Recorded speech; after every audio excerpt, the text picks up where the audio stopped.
सब होए। सात दीप नौखंड में गुरु से बड़ा ना कोई। सारा स्टाफ ही आती है। सारे तीरथ धाम आपके चरणों में, सारे तीरथ धाम आपके चरणों में। गुरुदेव प्रणाम आपके चरणों में। सारे तीरथ धाम आपके चरणों में। हे गुरुदेव प्रणाम आपके चरणों में। आपके चरणों में, आपके चरणों में, आपके चरणों में, आपके चरणों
ਹੱਥਾਂ ਉੱਤੇ ਸੇਵਾ ਵਾਲਾ ਭਾਵ ਲਿਖਦੇ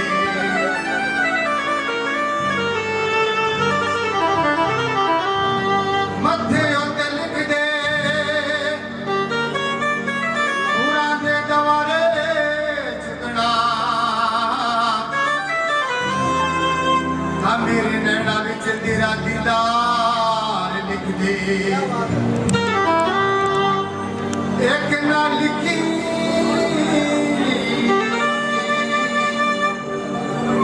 पूरा दा भी छोड़ा और भावे दुखा दा पहाड़ लिख दे बड़े सच्चे दरबार की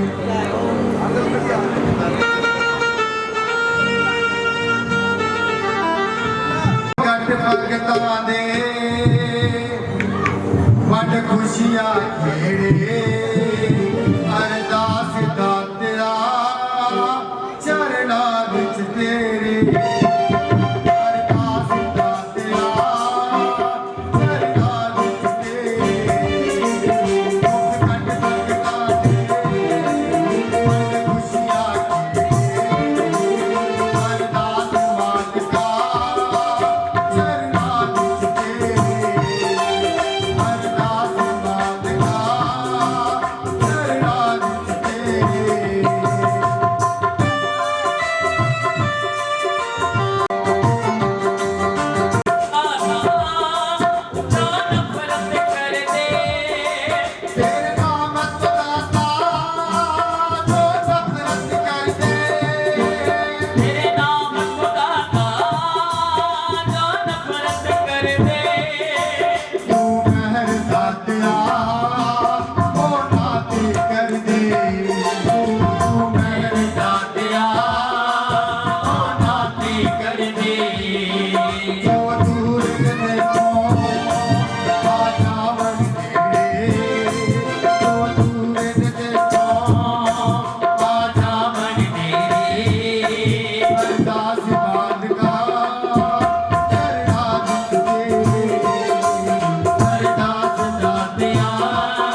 नशा न उतरे बस प्यार भाग दे मत नशा न उतरे बस प्यार भाग दे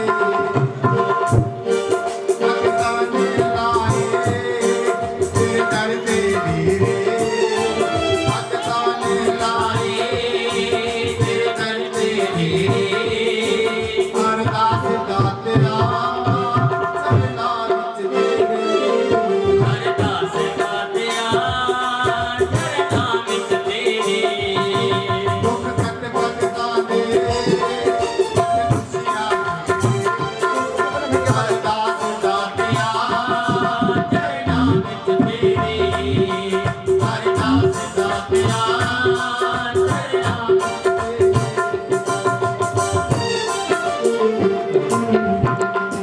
पार भरते भगता के भंडार तेरी लीला का बाबा ना पार न पाया से नाम तेरा जग में छाया से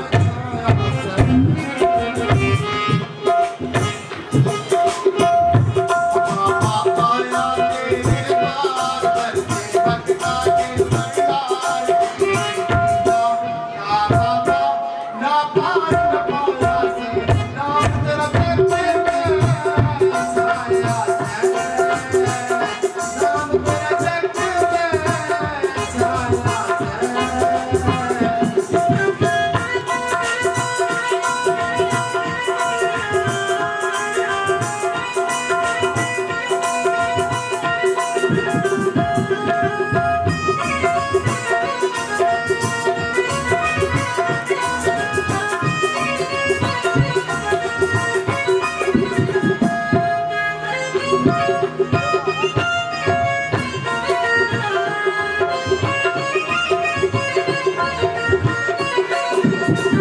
नीले नीले चोला के रूप बनाया सा टुकड़े काटन वाले घर पर रंग जमाया सा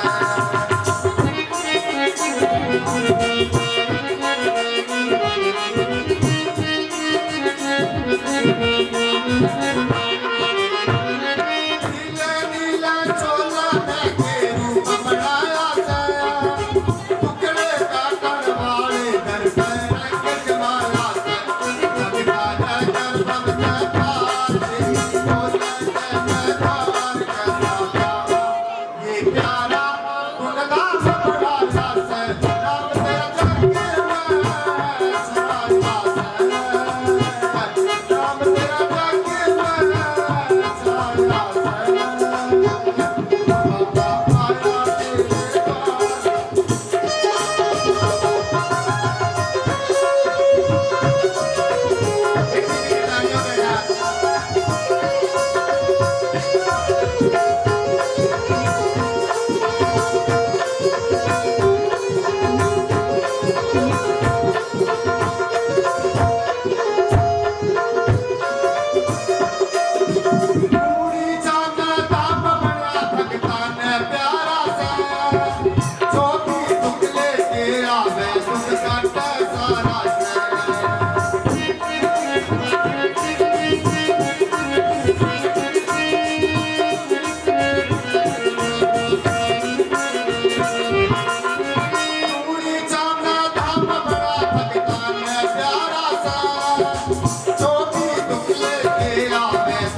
नमो नमः राजप्रक्षिताय नमो नमः वृन्दादिभ्ये नमो नमः ज्ञानादिकं दक्षिणपुष्पाणि समर्पयामि चरणयोरपद्यमस्तोरर्घ्यं मुखे आचमन्याम् शरमार्गे स्नानं जलं समर्पयामि शीतवातु सन्त्राणामध्यायां रक्षणं कराम् देहालङ्करणं वस्त्रवदशान्ति प्रयक्षमे वस्त्रान्तेन चन्दनं समर्पयामि अक्षान्नमीमदन्तयव प्रिया अदुःखदा अशोकस्वभानवो विप्राणविष्टयामतिरोदारविन्द्रते हरि अक्षं समर्पयामि अक्षान्तेन पुष्पं पुष्पहारम् जाओ कदीः प्रतिमोदध्वं पुष्पवतीः प्रसोवरीः असवा इव चतुर्विरुधः पारैष्णवः माल्यादीनि सुगन्धीनि माल्यादित्यानि मय प्रभो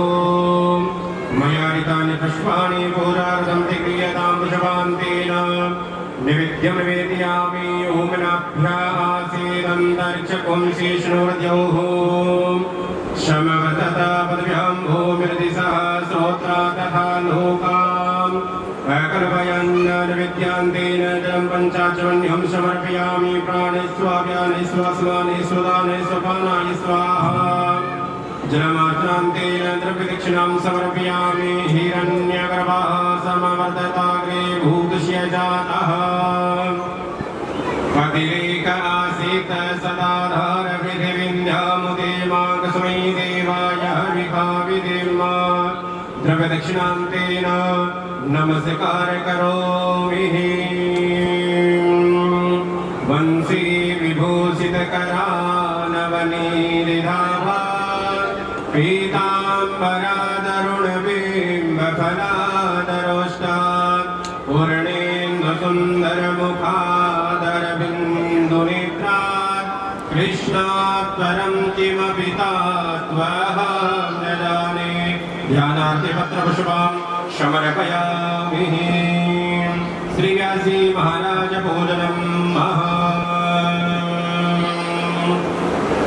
श्री सीतानाथ समारंभाम् श्रीरामानन्दार्य मध्यमाम् अस्मदाचार्य पर्यन्ताम् वन्दे गुरु परम्परा नारायणं नमस्कृत्य नरं चैव नरोत्तमम् देवीं सरस्वतीं व्यासं ततो जयमुदीरये व्यासाय विष्णुरूपाय व्यासरूपाय विष्णवे नमो वै ब्रह्मनिधये वसिष्ठाय नमो नमः आरती पापियों को पाप से है त्रास मेरी भागवत भगवान की है आरती पापियों को पाप से है तारती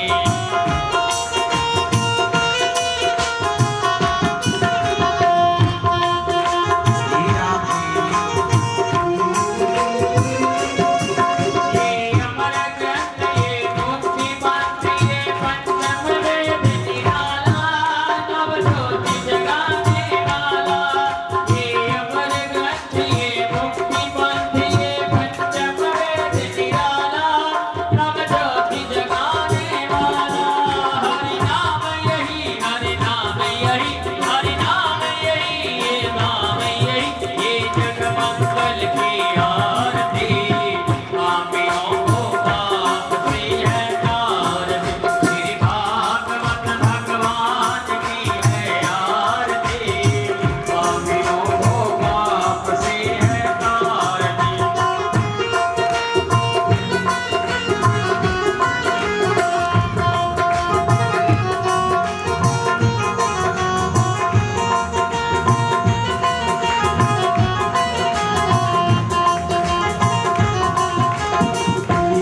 कमलेभ्यो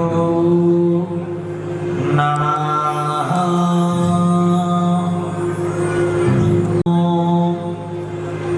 उमा महेश्वराभ्यां नमः।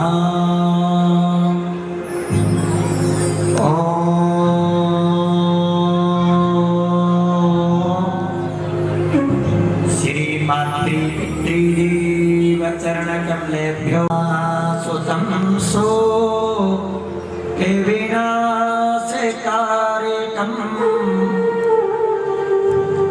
नमामि विघ्नमा माधां जगद्व्यापिनी वीणा पुस्तकधारिणी भवयदा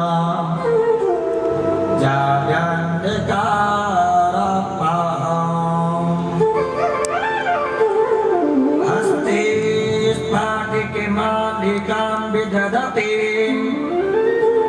पद्मासने संस्थितां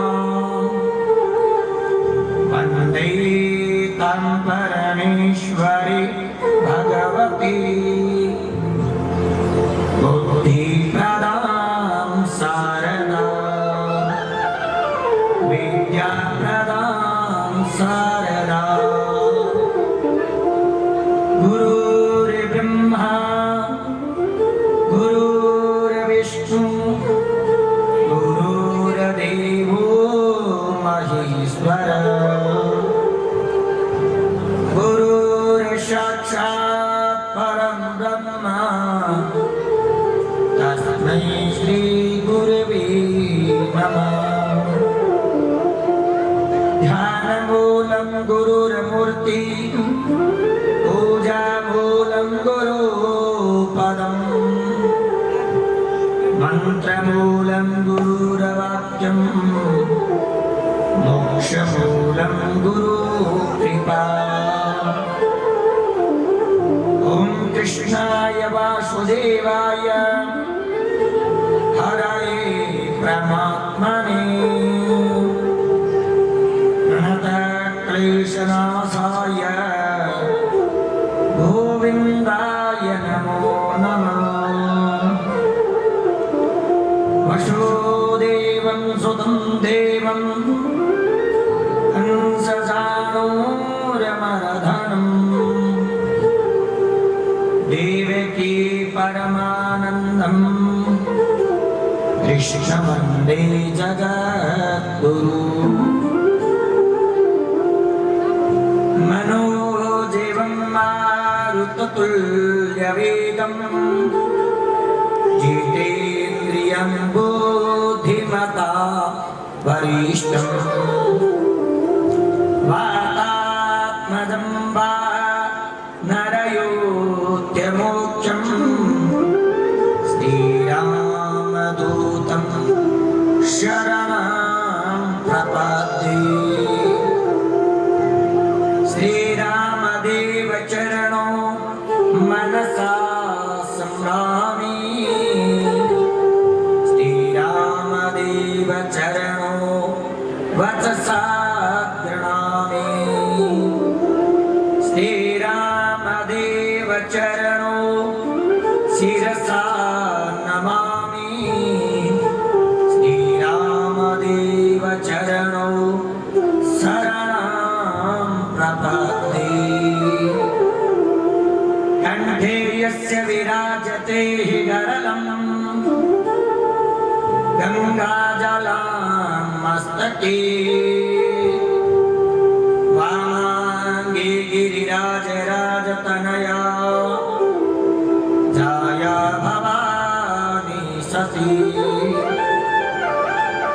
नंदे गणाधिराज साध सहितो श्री विश्वनाथ प्रभो काशी मंदिर संस्थितां किल गुरु देयात् सदा मंगलम्।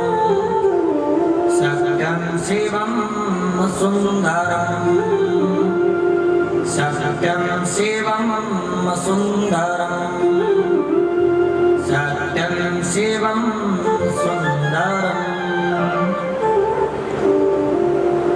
जय जय जय श्री वृंदावन धाम, जय जय श्री वृंदावन धाम। वृंदावन शोभन नहीं, नंदगांव सोगांव। बंसी वट सोवट नहीं, कृष्ण नाम सोना। राधे मेरी स्वामिनी, मैं राधे के दास। जन्म जन्म मोहि दीजियो, श्री वृंदावन रोवास। राधा राधा कहत ही, सब बाधा मिट जाए। कोटि जन्म की आपदा, नाम लियो सो जाए। जन्म जन्म की आपदा, नाम लियो सो जाए। प्रभु नाम लियो सो जाए। परम मंगल में प्रार्थना अखिलेश्वर, अकारण करुणा वरुणालय भगत वांछित कल्पत्रु तड़ियुत विनंदित पीताम्बर धारी बालकृष्ण लाल की वाङ्मयी प्रतिमूर्ति श्रीमद् भागवत महापुराण आज चतुर्थ दिवस की श्रीमद् भागवत कथा में प्रवेश करते हैं। प्राण प्रिय श्री ठाकुर जी महाराज के श्री चरणों में कोटि कोटि नमन वंदन। भगवान गजानन मां सरस्वती मां लक्ष्मी उमा महेश्वर की श्री चरणों में कोटि कोटि नमन वंदन। कलयुग के अवतार बाबा रामदेव जी महाराज के श्री चरणों में कोटि कोटि नमन वंदन। परम पूज्य श्रद्धेय श्री माता पिता के चरणों में कोटि कोटि नमन वंदन। श्री गुरुदेव भगवान के चरणों में कोटि कोटि नमन वंदन। मंच के ऊपर आसीन ब्राह्मण देवताओं के चरणों में कोटि कोटि नमन वंदन। भक्ति स्वरूपा, शक्ति स्वरूपा, जगदम्बा स्वरूपा, आयु ही में समस्त मात्र में मातृशक्ति की श्री चरणों में कोटि कोटि नमन वंदन। पिता दुल्हे बेटे बड़े भाई बुजुर्गों के चरणों में नमन वंदन। म्यूजिक में साथ ही साउंड मास्टर को भी बार बार नमन वंदन। तो आइए आज हम श्रीमद् भागवत महापुराण के चौथे दिन की कथा में प्रवेश करते हैं। प्रवेश करने से पहले अपने मन और वाणी को पवित्र करने के लिए श्री राधा रानी के चरणों में, ठाकुर जी के चरणों में, राजा रामचंद्र के चरणों में अपनी अर्जी लगाओ, भगवान को प्रणाम करो।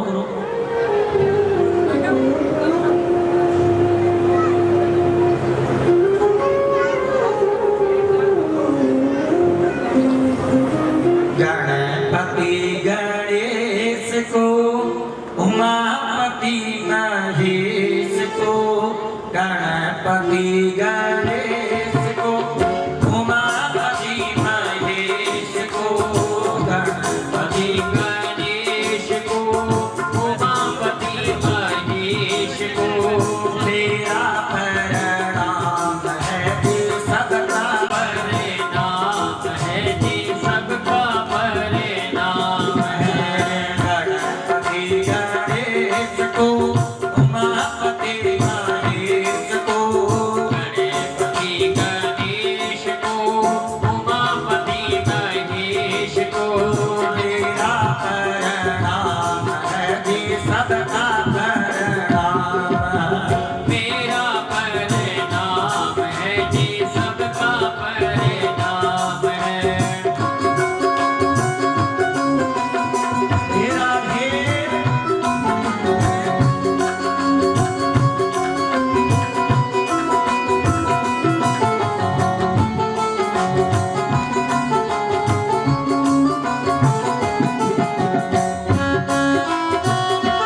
मेरा परिणाम है जी सबका परिणाम मेरा परिणाम है जी सबका परिणाम है गणपति गणेश को उमापति महेश को गणपति गणेश को उमापति महेश को मेरा परिणाम है जी सबका परिणाम मेरा परिणाम है जी सबका परिणाम है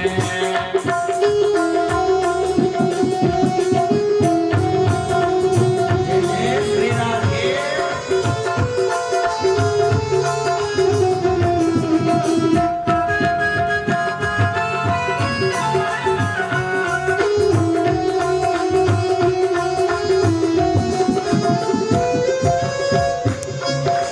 जगदम्बे महारानी को षष्ठी याद भवानी को जगदम्बे महारानी को शक्ति याद भवानी को जगदम्बे महारानी को षष्ठी याद भवानी को जगदम्बे महारानी को शक्ति याद भवानी को मेरा परिणाम है जी सबका परिणाम है मेरा परिणाम है जी सबका परिणाम है मेरा परिणाम है सबका परिणाम है मेरा परिणाम है जी सबका परिणाम है गणपति गणेश को उमापति महेश को गणपति गणेश को उमापति महेश को मेरा परिणाम है जी सबका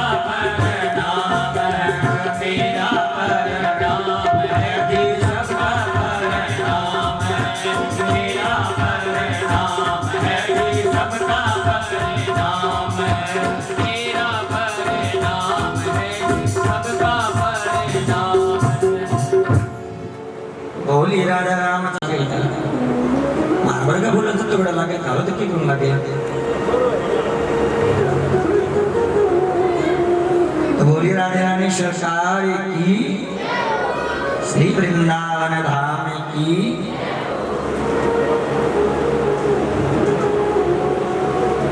कल की कथा याद है कि आपको कौन सी कथा सुनाई थी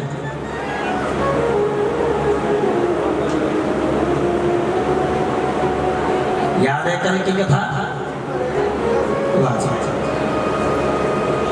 याद ना की करो सगे सगे बोलिए ना की करो कल की कथा के अंदर स्वयंभू मनु के जो 3 पुत्रियां थी तीनों पुत्रियों के बारे में वर्णन किया गया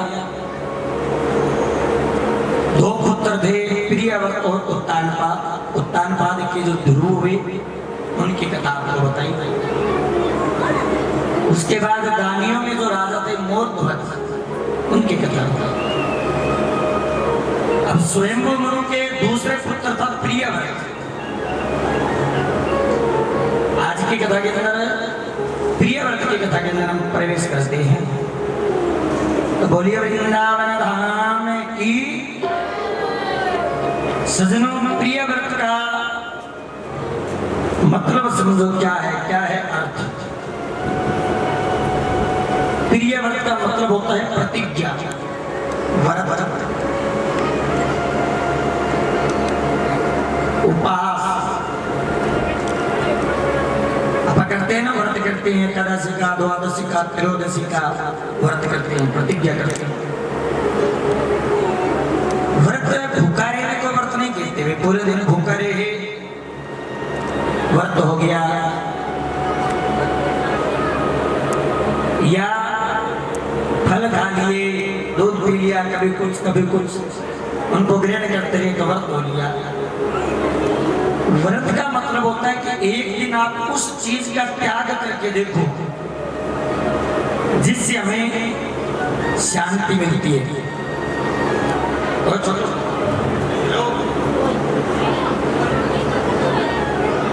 चालू व्रत उपवास जिसको पूरे दिन हम चुगली करते हैं एक दिन का आप उपवास करो एक दिन की प्रतिज्ञा करो व्रत करो कि एक दिन हमें चुगली नहीं करेगा। व्रत का मतलब होता है बरतना। आपने एक समय नियम बना दिया भी आज के दिन हम व्रत करेंगे, एक समय भोजन करेंगे, तो इसका मतलब है दूसरे समय का भोजन का आप दान करो। आप उस भूखे व्यक्ति को खिलाओ जिसको जरूरत हो। गाय के लिए निकालो, गौ के लिए निकालो, ब्राह्मण के लिए निकालो, कोई संत महात्मा के लिए निकालो, किसी के लिए आप निकालो। उस दिन चुगली नहीं करनी, कोई भी ऐसा कार्य नहीं करना जिससे अपना मन विचलित हो। इसका यही मतलब है प्रिय व्रत। सज्जनों, प्रिय व्रत ने एक बार मन में संकल्प किया था कि मैं अंधकार नहीं होने दूंगा। ऐसा करता है क्या कोई? सूर्य की और चंद्रमा की गति को कोई रोक सकता है? कोई नहीं रोक सकता। लेकिन राजा प्रियव्रत के मन में विचार आया कि मैं कभी इस दुनिया में अंधकार नहीं होने दूंगा। और देखो, प्रियव्रत को एक सूर्य के समान दिव्य रथ की भी प्राप्ति हुई थी। राजा प्रियव्रत को भगवान सूर्य के समान तेजस्वी रथ की प्राप्ति हुई थी।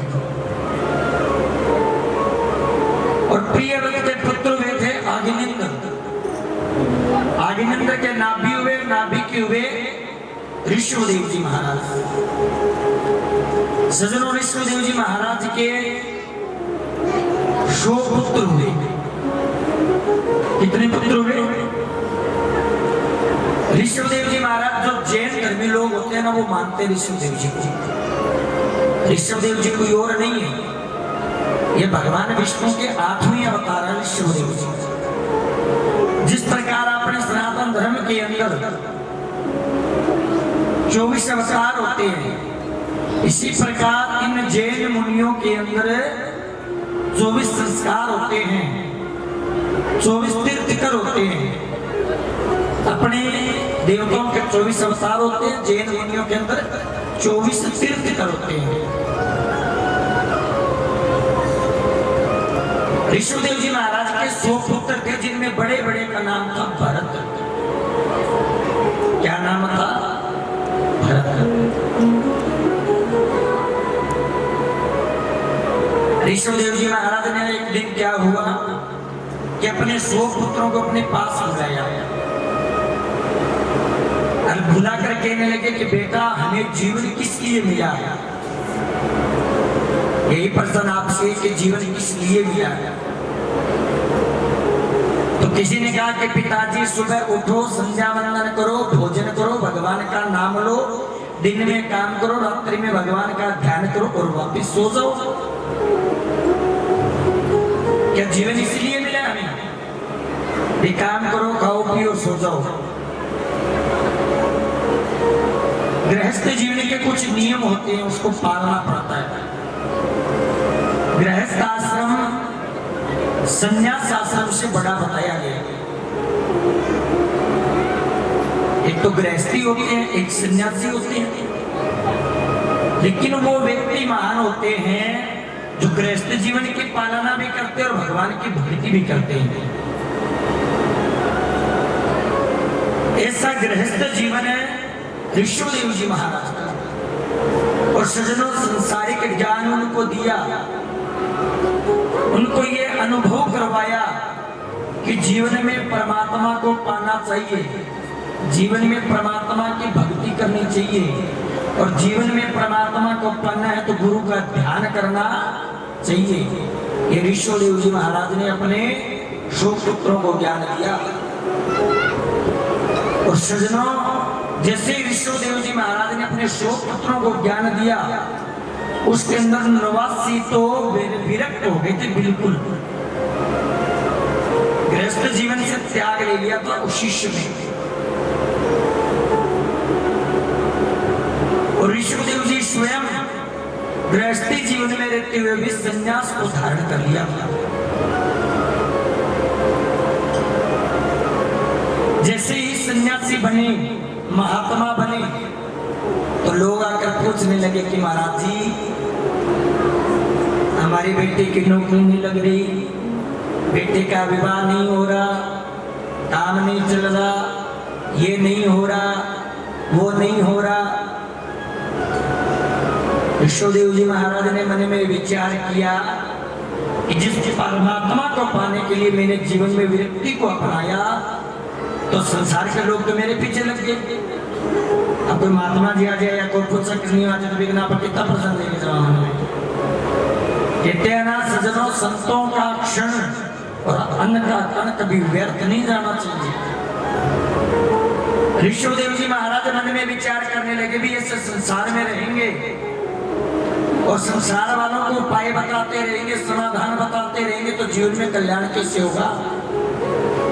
तो सजनों, ऋषिदेव जी महाराज ने अपने तन के ऊपर वस्त्र थे उनका परित्याग कर दिया, नाना धोना बंद कर दिया, भगवान का सुमरण में लग गए और मुख में पत्थर रख लिया। कोई भी आकर उनसे प्रश्न पूछे तो मुंह खोले और पत्थर दिखा दे। अब देखने वाले कहने लगे कि देखो ऋषिदेव जी महाराज ने एक राजा होते हुए भी जीवन में कैसी विरक्ति आई, संसार का परित्याग करके, घर का परिवार का परित्याग करके कैसी विरक्ति तो संत हो गई। और सजनों, उनके जो बड़े बेटे थे ना भरत को जैसे ही अपने पिता की विरक्ति देखी, पिता का त्याग देखा, पिता की भक्ति देखी, तो भरत भी बिल्कुल विरक्त हो गए। परिवार को, घर को, संसार को छोड़ा और वन में जाकर भगवान की भक्ति करने बैठ गए। भरत सजनों, दिन में 200 माला करना, 400 माला करना, भगवान की इतनी भक्ति करते कि 4 घंटे ही सोते और पूरा दिन भगवान की भक्ति में निकाल देते। समय इतना बीता सजनों की एक दिन भरत जी महाराज ने भक्ति करते करते अपनी आंखें खोली तो सरस्वती नदी के तट के किनारे बैठकर भक्ति कर रहे थे। आंखें जैसे ही खुली तो भरत जी महाराज ने एक विचित्र विडंबना देखी। विडंबना कैसी? एक हिरणी थी गर्भवती और हिरणी के पीछे एक शेर दौड़ रहा था, हिरणी को खाने के लिए, मारने के लिए। तो उस हिरणी ने सरस्वती नदी के अंदर छलांग लगा दी और शेर ने भी उनके पीछे छलांग लगा दी। वो अपने आप को बचाने के लिए इतनी तेज दौड़ी तो उनका जो गर्भपात था वो उसी नदी के अंदर हो गया। संतान का जन्म दौड़ती हुई उस सरस्वती नदी के अंदर ही दे दिया। और सजनों, भय के मारे व्यक्ति, आपको पता ही कितना भागता है। नदी को जैसे ही पार किया तो उसका बच्चा तो था वो नदी में बह रहा है और वो सरस्वती नदी को पार करते ही अपने को प्राणांत हो गई। हिरणी ने अपने प्राणों का त्याग कर दिया। प्रसव पीड़ा उसको सहन नहीं कर पाई। जैसे ही उनके प्राणांत हुए तो भरत जी महाराज ये देख रहे थे कि हिरणी का बच्चा जल के अंदर डूबेगा और मरेगा। सर्दी का मौसम था, ठंडी हवाएं चल रही थी, बर्फ गिर रही थी। भरत जी महाराज नदी के अंदर गए और उस हिरणी के बच्चे को निकालकर बाहर लेकर आए। वन के अंदर बैठे थे, घास फूस को इकट्ठा किया, अग्नि जलाई और उसको गर्म किया, खूब तपाया, उसको होश आया।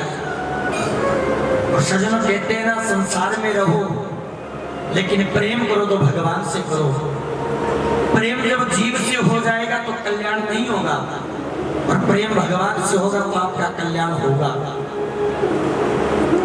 भरत जी महाराज को इतना प्रेम उस हिरणी के प्रति हो गया, हिरणी के बच्चे के प्रति, कि सुबह शाम जो भगवान की भक्ति करते थे, माला जप करते थे, वो तो धीरे धीरे छूट गई। जो 200 माला करते थे वो 100 माला पर आ गए। कभी उनको दूध पिलाना, कभी भोजन कराना, कभी जंगल से हरी हरी घासों को लेकर आना और उसको खिलाए। ऐसे करते करते वो हिरणी का बच्चा था वो जवान हो गया और जो भरत जी महाराज पूरे दिन भगवान की भक्ति करते थे, उनकी भक्ति धीरे धीरे कम हो गई। सजनों, काल व्याल मुख ग्रास तरास निरणास हेतु में, काल रूपी जो व्याल है, ये मुख खोल कर बैठा, उसके अंदर हम बैठे हैं।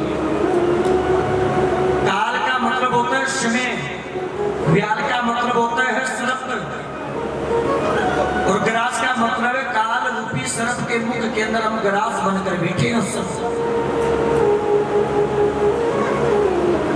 सजनों, काल की एक बात बताता हूं आपको। काल कितना प्रबल होता है, समय कितना प्रबल होता है। जिस व्यक्ति की जहां मृत्यु होनी है, उसकी वहीं होगी, चाहे वो संसार में कहीं भाग ले, कितना ही भटक ले, कितने ही जीवन में प्रयत्न कर ले बचने का, लेकिन काल की नजरों से कभी बच नहीं पाओगे। इस समय का ध्यान रखना।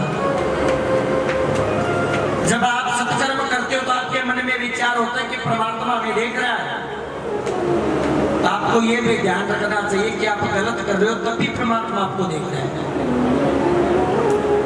एक बार की बात है, शंकर भगवान हिमालय पर्वत पर तपस्या कर रहे थे। जिस समय तपस्या कर रहे थे तो कैलाश पर्वत को इतना सुंदर सजाया गया सजनों, कि कैलाश पर्वत के ऊपर जितने देवी देवता थे वे सब के सब आए भगवान के दर्शन करने के लिए। उसी समय यमराज भी आए, झोटे पे सवार होकर के, और भगवान नारायण भी आए गरुड़ के ऊपर सवार होकर के। लेकिन गरुड़ जी महाराज ने एक विचित्र विडंबना देखी। क्या देखी? कि एक पेड़ के ऊपर एक बहुत सुंदर एक चिड़िया बैठी थी, और चिड़िया को देखकर गरुड़ जी महाराज मन ही मन में मुस्कुराने लगे कि देखो भगवान ने कितनी सुंदर प्रकृति बनाई है, कितने सुंदर सुंदर इस संसार के अंदर भगवान ने जीव बनाई है, कितने सुंदर सुंदर संसार के अंदर भगवान ने प्राणियों को बनाया है। गरुड़ जी महाराज देखकर बड़े प्रसन्न हुए। लेकिन सज्जनों, जिस समय गरुड़ जी महाराज की उस चिड़िया के ऊपर दृष्टि पड़ी, उसी समय यमराज की भी दृष्टि पड़ी। गरुड़ जी सोचने लगे कि जिसको आज मैंने देख लिया और उसी को आज यमराज ने देख लिया, तो जिसके ऊपर यमराज की दृष्टि पड़ जाती है वो जीव बचता नहीं। तो भगवान नारायण और यमराज दोनों चले गए कैलाश पर्वत पर भगवान के दर्शन करने के लिए। गरुड़ जी ने मन में विचार किया, जैसे ही यमराज जी वापिस आए, उससे पहले मैं चिड़िया को कहीं और पहुंचा दूं। तो सजनों, गरुड़ जी महाराज जो विष्णु का वाहन है ना, उनकी गति मन की गति से भी तेज है। छोटी सी चिड़िया को पंजे में जकड़ा और समुद्र के दूसरी ओर लेकर एक पेड़ के ऊपर छोड़कर वापिस आ गए। इतने समय में, उतने समय में जिस समय भगवान के दर्शन कर नारायण भगवान और यमराज आए, यमराज ने चारों ओर देखा, वो चिड़िया दिखाई नहीं दी।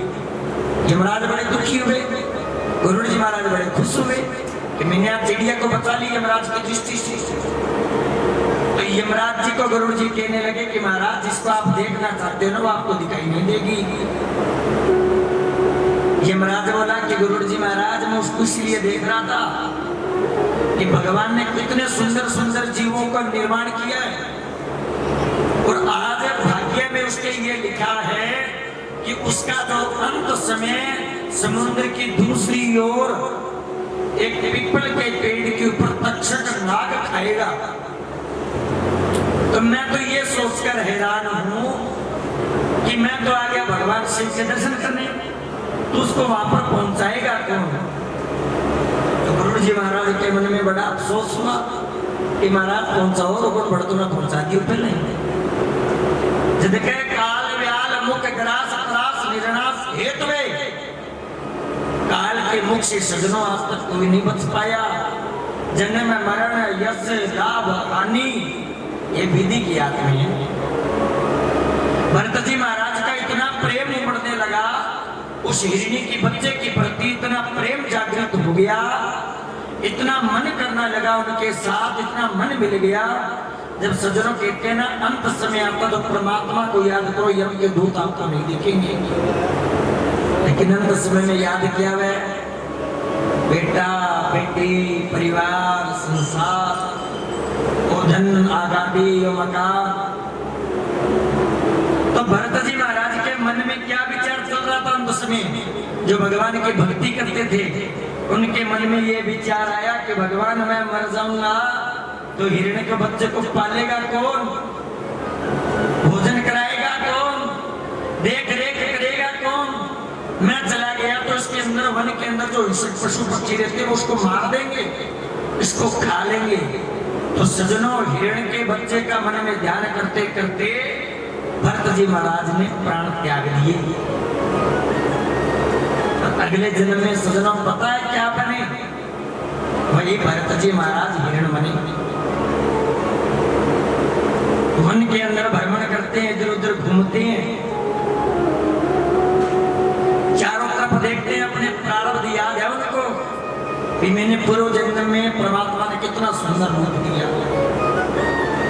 कितना सुंदर शरीर दिया, कितनी सुंदर आंखें दी, कितने सुंदर हाथ दिए, कितने सुंदर पैर दिए, यात्रा के लिए पैर दिए, दान के लिए हाथ दिया, दर्शन के लिए आंखें दी और भजन सुनने के लिए भगवान ने कान दिए।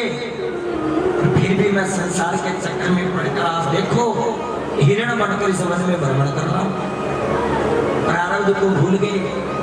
सजनों कहते हैं ना भगवान की कृपा कब हुई? बहुत पूजा पाठ की, ये किया वो किया, हम पर तो भगवान की कृपा नहीं हुई। जब भगवान ने हमें बनाया तो देखो अपने शरीर में क्या कमी है, हष्ट पुष्ट है, हाथ पैर सब अच्छा सुंदर भगवान ने हमें शरीर दिया है। देखते हैं ना कोई जन्म से अंधा होता है, कोई जन्म से लंगड़ा होता है, कोई जन्म से गूंगा होता है, कोई कैसा ही होता है, अंगहीन व्यक्ति होता है। लेकिन इस परमात्मा की दया देखो, उस परमात्मा की कृपा देखो, उस विधाता की अपने ऊपर दृष्टि देखो कि हमें कैसा बनाया है। उस परमात्मा ने एक बुद्धि मनुष्य को दी है, ऐसी सोचने के लिए और दान पुण्य करने के लिए। 5 तत्व की सजनों चींटी बनी है, 5 तत्व के पशु बने हैं, 5 तत्व के पक्षी बने हैं, 5 ही तत्व के मनुष्य बने हैं। जो जो प्रकृति पर है वो 5 तत्व के निर्माणित की हुई है। लेकिन इन 5 तत्वों के अंदर सबसे उत्तम योनि है मनुष्य योनि, जिसको सोचने के लिए समझने के लिए एक अवसर दिया भगवान ने।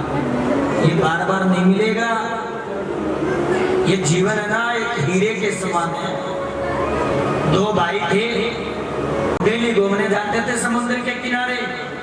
दोनों भाइयों को एक दिन हीरे के भरे हुए मटके मिले। अब सजनों हीरे की कीमत कौन जानता है? जोड़ी। हर व्यक्ति को थोड़ी पता हीरा क्या होता है, जोड़ी जानता है।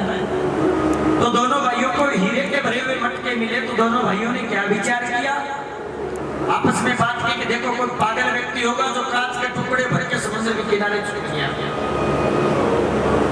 दोनों ने विचार किया, एक हीरा उठाया और कहने लगे भाई देखते हैं आज सबसे आगे कौन फेंकता है। सज्जनों एक एक करके हीरा समुद्र में फेंक दिए। दोनों के पास एक एक हीरे बचे। तो छोटा भाई कहने लगा भैया देखो कितना सुंदर कांच है, इसको फेंकने के बजाय तो घर पे लेके चलते हैं, बच्चे खेलेंगे, आनंद होगा, सुंदर लगेगा। कीमत का पता नहीं उनको। और सजनों वो हीरों को लेकर घर पर जा रहे थे और बाजार के रास्ते से उछालते हुए जा रहे थे। एक जोहरी की तुरंत नजर पड़ी हीरे के ऊपर। जोहरी पहचान गया इनके पास बहुत कीमती हीरा है, इनको पता नहीं इसकी कीमत क्या है। तो सजनों जोहरी जल्दी से दौड़ के उनके पास गया, जाकर कहने लगा अरे भाई जो तुम्हारे हाथ में ये है क्या इसको बेचना चाहते हो? दोनों में कहने लगे हाँ बेच देंगे, बेचने में क्या। वो अंदर लेकर गया, चाय पानी ठंडा सब पिलाया बिठाया कहने लगे भैया बेचना चाहते हो तो दोनों के 500 दे दूंगा। अब जैसे 500 की बात सुनी तो दोनों भाई एक दूसरे के सामने देखने लगे, कुछ ना बोले। जोरी सोचा भी इनको पता है, एक और बता दिए 500 में नहीं देना तो 1000 में दे दो। फिर भी कुछ नहीं बोले। सजनों वो मौन रहे, कीमत बढ़ती गई और बढ़ती कीमत आ गई 1 लाख रुपए। जैसे लाख रुपए कीमत आई तो दोनों भाई दीवार पे टक्कर मारने लगे। वो बोले लास्ट में दोनों के 9 लाख दे दूंगा, देने हैं तो 2 वरना ले जाओ। वो दोबारा फिर रोने लगे, दीवार के टक्कर मारने लगे। जोरी बोला भैया कुछ तो बोल कर बताओ, देना है कि नहीं देना। जोरी ने कहने लगे महाराज मैं आ खातर कौन रहा ऐसा 9 लाख गड़ के तमें पानी फेंकी अब और जो एक सीमा साहब जान लाग नहीं हुई है समान है। एक बार चले गए तो दोबारा वापस नहीं आएगा। और दोबारा जिक्र डॉक्टर 2 घंटे भी जीवित रखने 5 लाख रुपये बना दिए। प्रकृति ने अवसर दिया है, भगवान ने विधाता ने अवसर दिया है, इसकी कीमत समझो, मूल्य समझो। सजनों भरत जी महाराज रो रहे हैं मन के अंदर। सब हिरणों के झुंड में रहते हैं लेकिन भरत जी महाराज एक हंसते हैं। एक समय ऐसा आया कि जंगल के अंदर आग लग गई। जैसे ही आग लगी तो सबके सब हिरण जो जीव पशु पक्षी थे वन को छोड़कर भागने लगे, लेकिन भरत जी महाराज नहीं भागे। भरत जी महाराज के अपने पूर्व जन्म याद थे। उसी के अंदर सजनों भरत जी महाराज का उस हिरण के रूप में प्राणांत हो गया। उसके बाद देखो क्या हुआ। भरत जी महाराज ने जो प्रारंभ में जो भक्ति की उसका फल ये मिला कि हिरण से दोबारा परमात्मा ने उसके ऊपर कृपा की, दोबारा मनुष्य जैसा शरीर दिया और भरत जी महाराज का एक अंगिरस पंडित जी के घर में जन्म हो गया। बोलिए नारायण भगवान की जय हो। अंगिरस पंडित जी के घर में जैसे जन्म हुआ सजनों उनके 2 पत्नी थी। एक के तो एक बेटा एक बेटी और दूसरी पत्नी के जुड़वा 2 बेटे, जिसमें छोटे बेटे थे भरत जी महाराज। अब भरत जी महाराज का जन्म हुआ 5 वर्ष की आयु थी तो उनको प्रारब्ध के पूरे जन्म दोनों याद थे। भी दोनों जन्म में तुम क्या थे ये याद थे, क्योंकि भगवान की भक्ति कभी व्यर्थ नहीं जाती। पूर्व के दोनों जन्म उनकी याद थी। हष्ट पुष्ट शरीर था, सुंदर शरीर था, दिव्य तेज था मस्तक के ऊपर। अंगिरस पंडित जी ने मन में विचार किया भी ये तो तुम्हारा पुत्र मेरा पुत्र ऐसा लग रहा है कि ये तो दिव्य कोई महात्मा है, ये कोई विद्वान ब्राह्मण बनेगा, ये बनेगा वो बनेगा। बड़े बड़े उच्च विचार थे उनके। पंडित जी महाराज ने उनको यज्ञोपवीत संस्कार करवाया, जनेऊ पहनाया। भरत जी महाराज बड़े होने लगे तो उनको एक मंत्र दिया कि हे भरत गायत्री मंत्र देता हूं उसको याद करके सुनाना। तो सजनों भरत जी महाराज के तो प्रारब्ध के इतने पुण्य और इतनी भक्ति इतने तप थे कि 4 वेद उनके कंठ में थे, याद करने की जरूरत ही नहीं थी। वो बोले कि मैं आपको गायत्री मंत्र देता हूँ सुबह सुनाना है। भरत जी महाराज को मंत्र दिया। भरत जी महाराज अगले दिन कहने लगे पिताश्री मेरे से तो याद नहीं हुआ। सजनों ऐसा क्यों कहा गया। भरत जी ने सोचा आज इनको मैं गायत्री मंत्र सुनाऊंगा, कल को ये कहेंगे ग्रह शांति सुनाओ, परसों कहेंगे विवाह करने जाओ, अगले दिन कहेंगे हवन करने जाओ, उसके बाद कहेंगे अनुष्ठान करो, ये करो वो करो। और प्रारब्ध के इतने पाप कर्म इतने पुण्य जो मैंने किए थे वो वापस पाप में परिवर्तन हो जाएंगे तो संसार से विरक्ति कैसी होगी। सजनों इतना प्रयत्न किया, इतना प्रयास किया कि भरत जी महाराज को कर्मकांड की शिक्षा दे, लेकिन भरत जी महाराज उसको स्वीकार करने के लिए तैयार नहीं थे। बार बार मंत्रों के लिए बोलते। तो सजनों भरत जी महाराज को उसके पिताजी थे ना, वो भरत की बजाय उनको कहने लगा अरे जड़ भरत जड़ का मतलब होता है सजनों मूर्ख। क्या होता है? मूर्ख। अरे मूर्ख भरत, मैंने इतना सिखाया, इतना समझाया, फिर भी तुम पढ़ नहीं पाया, क्या बात है? और सजनों उनके बारे में विचार करते करते अंगिरस जो पंडित जी थे ना, उनका देहांत हो गया। उनका जो बड़ा भाई था, उन्होंने उनके साथ बहुत बड़ा दुर्व्यवहार किया। उनके साथ बहुत बड़ा दुर्व्यवहार किया।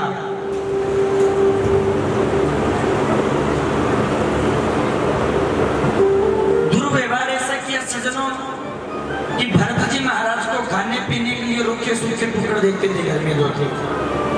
रात का बासी भोजन था वो देते थे। भरत जी महाराज की जो बड़ी भाभी थी ना, वो उनके साथ अभद्र व्यवहार करती थी, उसके साथ बोलती भी सही नहीं थी। तो भरत जी महाराज तो देखो एक विरक्त संत है, ना उनका मान का कोई अफसोस, ना उनका कोई अपमान का अफसोस। उनकी बढ़ाई करे तो वो प्रसन्न नहीं होते, उनको दुख दे तो वो दुखी नहीं होते।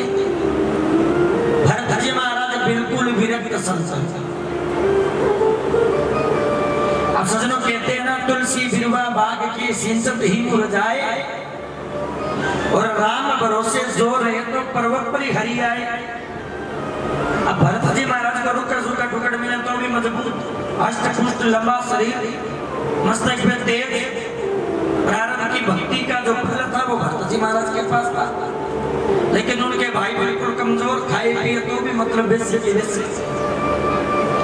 तो उनके भाई ने भरत जी महाराज को बाहर निकाल दिया, और भरत जी महाराज यही चाहते थे कि मैं गृहस्थ जीवन का त्याग करूं और वन के अंदर रहकर भगवान की भक्ति करूं।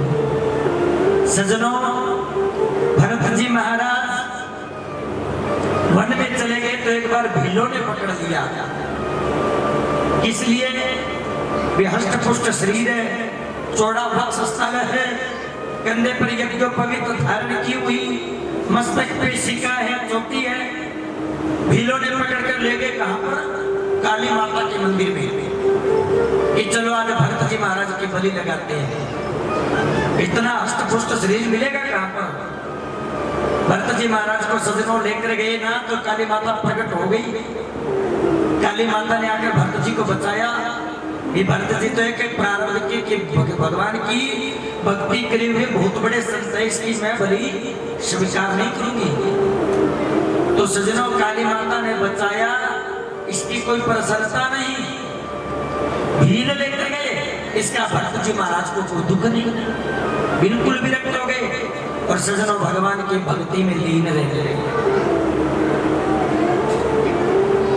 एक समय ऐसा आया कि राजा रहुगण था, पूरी नगरी का सम्राट था। उसी नगरी के अंदर बैठकर, उसी वन के अंदर बैठकर, रहुगण राजा के वन के अंदर बैठकर भरत जी महाराज भगवान की भक्ति करते थे। रहुगण राजा के पालकी उठाए हुए जो काहर होते हैं, जो पालकी को उठाते हैं, उनकी एक तबीयत बिगड़ गई, अस्वस्थ हो गए। तो पालकी नीचे रखे वो राजा रहुगण को कहने लगे कि महाराज, मेरा शरीर, मेरा स्वास्थ्य मेरा साथ नहीं दे रहे, और आपकी पालकी उठाने में मैं बिल्कुल असमर्थ हूं। तो महाराज आप मेरे को क्षमा कीजिए और मेरे को पालकी से मुक्त कीजिए। तो सज्जनों को राजा था, भगवान को मानने वाला भी था, लेकिन अहंकार था उसके मन में, बड़ा घमंडी था। तो राजा कहने लगा कोई बात नहीं, आपका स्वास्थ्य सही नहीं है, तो वन के अंदर मिले, रास्ते में कोई भी मिले उनको पकड़ो और जोड़ दो।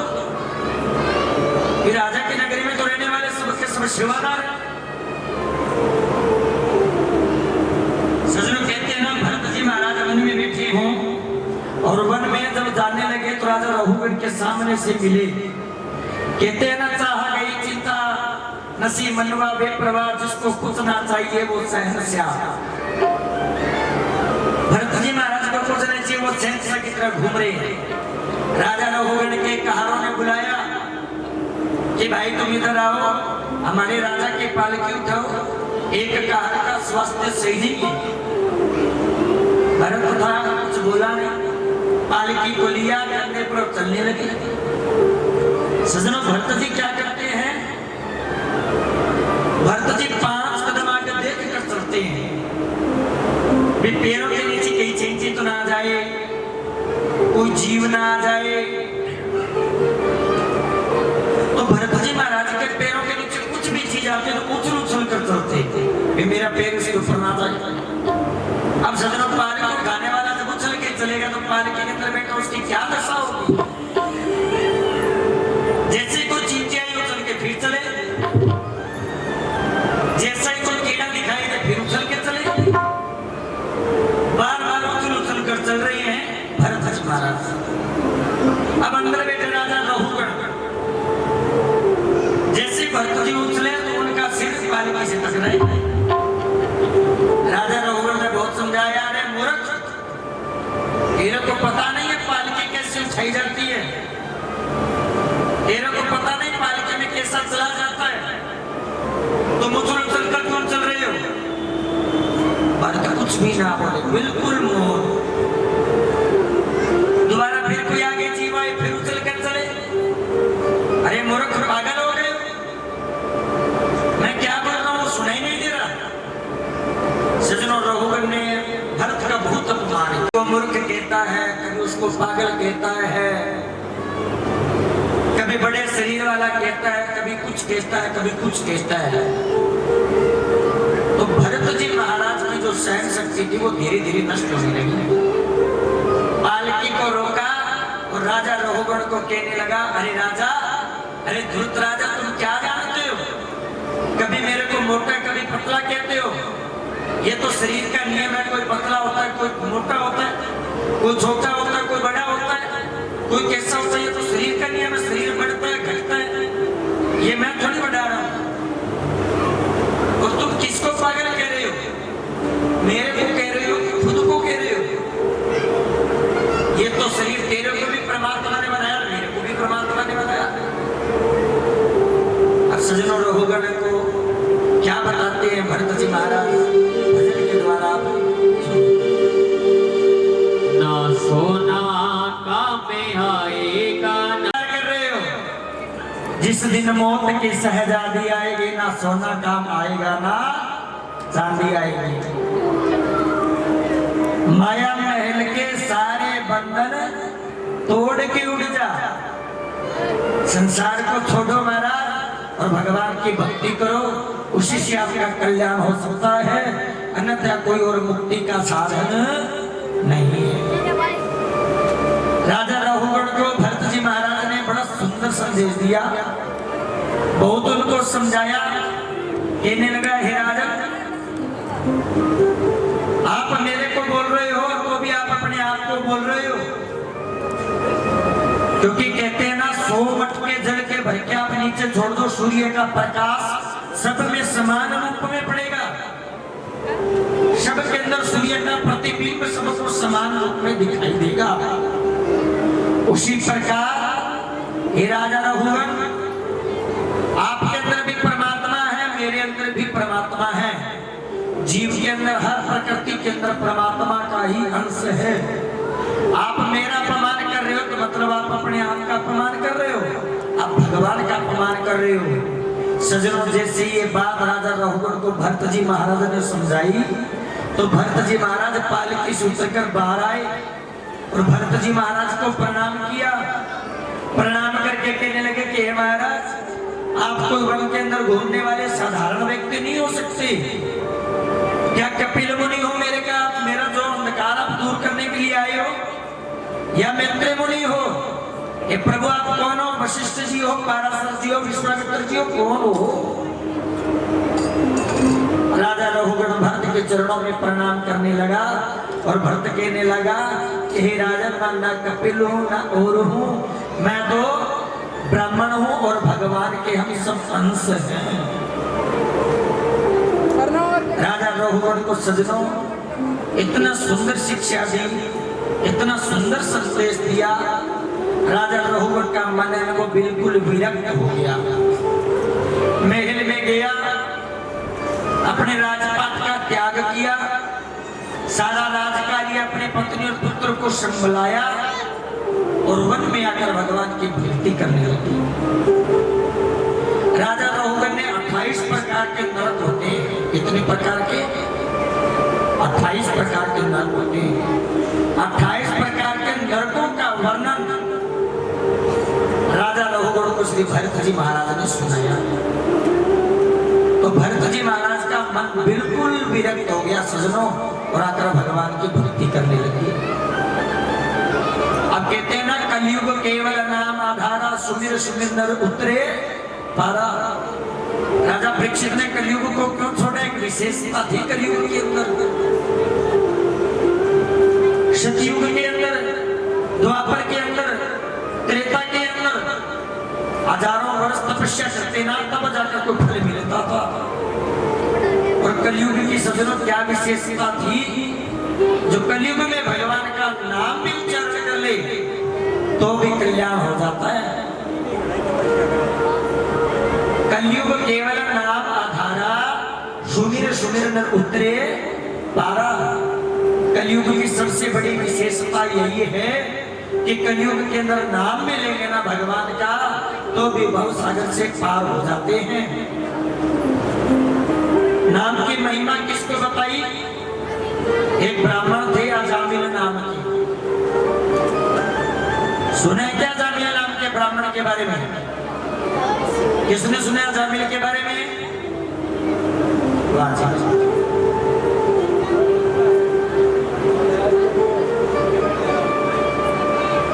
बोलिए नारायण भगवान की। सजनों, एक अजामिल नाम के ब्राह्मण थे और गांव के अंदर कर्मकांड का काम करते थे, पूजा पाठ करते। पूजा पाठ करते करते गांव के लोग अजामिल की बड़ी प्रशंसा करते थे, बड़ा मान सम्मान करते थे। लेकिन अजामिल के सजनों एक दिन बुद्धि भ्रष्ट हो गई। नगर की जो वेश्या थी उसके ऊपर अजामिल का मन आ गया और अजामिल ने उस नगर की वेश्या से विवाह करने का विचार किया।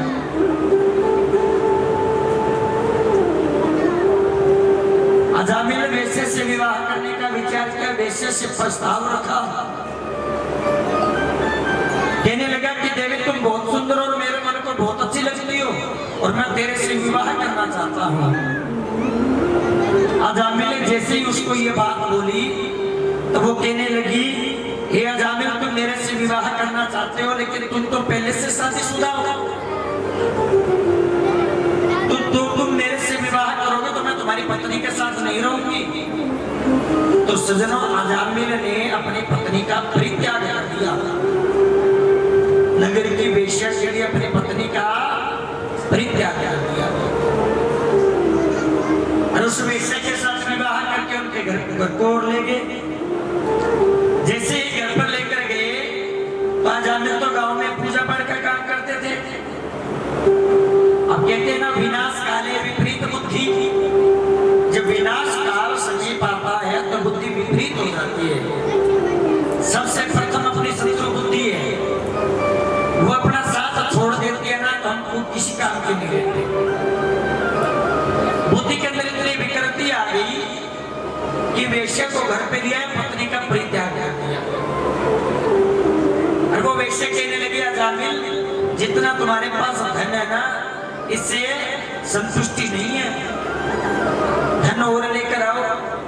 तुम पूजा पाठ का जो काम करते हो ना, इससे परिवार का काम नहीं चलेगा। सजनों, अजामिल के 9 बच्चे हुए। कितने? 9। अजामिल की पत्नी कहने लगी कि महाराज इससे काम नहीं चलेगा, काम घर का चलाना है तो धन और कमाओ। तो सजनों, बुद्धि में इतनी विकृति आ गई कि जो कर्मकांड का काम करते थे, पूजा पाठ का काम करते थे, उसका तो त्याग किया। अजामिल एक डाकू बन गई। परिवार का पालन पोषण करने के लिए अजामिल ने डाका डालना शुरू कर दिया। सजनों, चोरी करना शुरू कर दी। अजामिल नाम का इतना खूब हो गया कि चारों तरफ अजामिल नाम की चर्चा चलने लगी। सूर्यास्त होने के बाद लोग कहते कि जल्दी से अपने घर के अंदर चले जाओ, वरना अजामिल डाकू आएगा, वो हमें मार देगा। शाम के समय अजामिल कहने लगा कि तुम घर पे चले जाओ, वरना अजामिल आएगा, वो हमें मार देगा, और जो भी अपने पास धन है उसको हड़प लेगा, उसको लूट लेगा। तो अजामिल नाम का इतना क्षोभ हो गया। तो सजनों, वृंदावन के जो संत हैं वो बड़े रसिक संत हैं, और वृंदावन के संतों की एक विशेषता देखते हैं। वृंदावन के जो संत हैं वो भगवान राम जी से भी बड़ा प्रेम करते हैं, भगवान राम को भी मानते हैं, भगवान कृष्ण को भी मानते हैं। राम कृष्ण दोनों एक है, अंतर नहीं निमेष, एक के नयन गंभीर है, एक के चपल विशेष।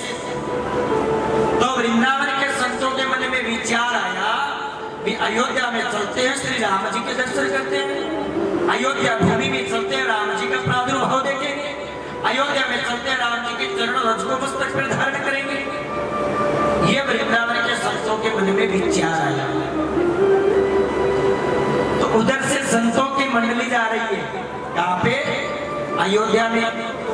और अयोध्या के जो संत हैं वो जा रहे हैं वृंदावन, क्यों? वृंदावन के अंदर भी ठाकुर जी भी आ जाते हैं।